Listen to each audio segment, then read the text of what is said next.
और उन्होंने एसएससी के खिलाफ अपना प्रदर्शन दर्ज करने की कोशिश की। ये कोशिश की कि एसएससी को पैगाम दे कि एसएससी पोस्ट फेज 13 में जो हुआ वो अन्य एग्जामों में ना हो, वो एसएससी सीजीएल में ना हो, जो कि एक बड़ा एग्जाम है।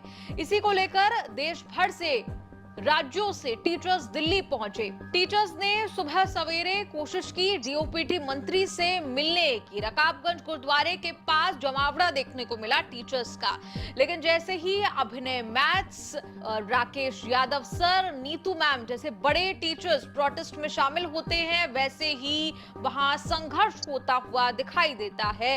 आपको बता दें, नीतू मैम और राकेश यादव समेत कई लोगों को डिटेन करके कापाशेड़ा पुलिस स्टेशन ले जाया गया बसों में भरकर। वहीं उससे पहले क्या हुआ, बसों में भरने से पहले टीचर्स के साथ क्या हुआ, ये जो चर्चित टीचर्स हैं उनके साथ कैसा बर्ताव पुलिस की तरफ से किया गया, वो आपको दिखा देते हैं। डीओपीटी तक तो 4 लोग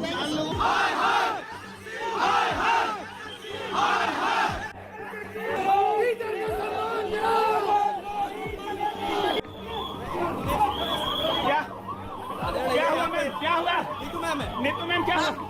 ये लोग उठा के लेके जा रहे हैं। टीचर्स के साथ हुए बर्ताव को लेकर अभिनय मैथ्स का गुस्सा इतना फूट पड़ा कि उन्होंने सरकार को चेतावनी दी थी। उन्होंने कहा कि सरकार उन्हें ज्यादा देर तक रोक नहीं पाएगी। आप सबको पता है कि पिछले 5 साल से एग्जाम सिस्टम की स्थितियां कितनी खराब हो गई हैं और इस फ्रॉड एग्जाम सिस्टम के खिलाफ आवाज उठाने के लिए आज हम देश भर के शिक्षक डीओपीटी के सामने इकट्ठे हुए और वहां हमारी सिर्फ इतनी सी डिमांड थी कि हम डीओपीटी मिनिस्टर से ये सवाल करें कि आप इस खराब व्यवस्था को ठीक क्यों नहीं कर रहे।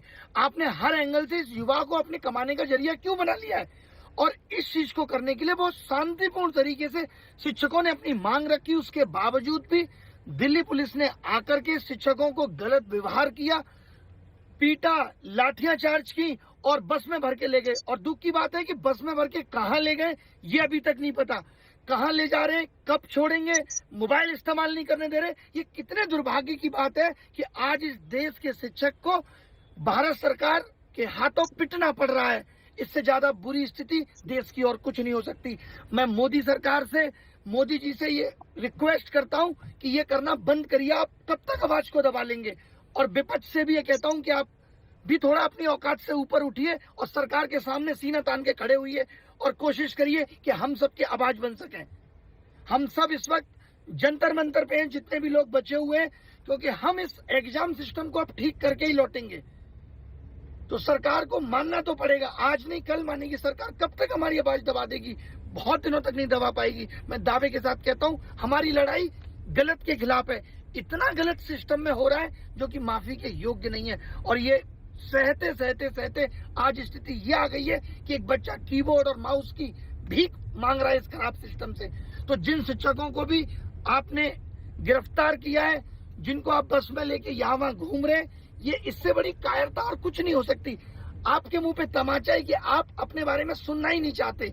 जो आपके बारे में आपकी गलतियों को बताना चाहता है, आपको लगता है बस इस आदमी को अंदर कर दो। और कितनी आवाजों को आप दबा लोगे।